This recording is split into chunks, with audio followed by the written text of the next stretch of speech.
Est-Ouest. Genève et la Suisse au temps de la guerre froide. Claude Bonnard.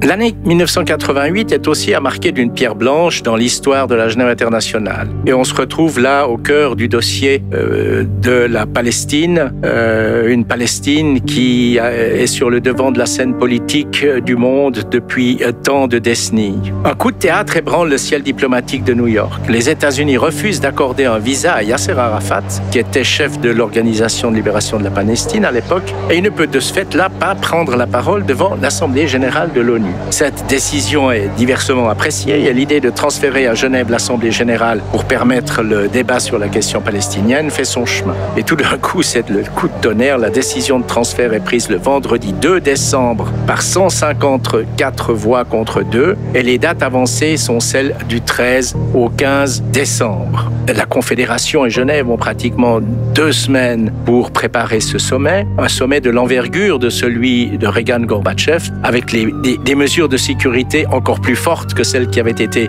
adoptées en 1985. Et c'est là que le bataillon aéroport 1, commandé par le colonel Duchosal, va avoir son heure de gloire en assurant une bonne partie de la sécurité de ce sommet de concert avec d'autres troupes et avec bien évidemment la police genevoise qui est mobilisée et qui fait un travail magnifique. Et les discussions auront lieu à Genève et permettront de faire peut-être un tout petit pas en direction de la paix, mais une paix, on le voit bien aujourd'hui, qui est encore très loin d'être atteinte. Est-Ouest. Genève et la Suisse au temps de la guerre froide.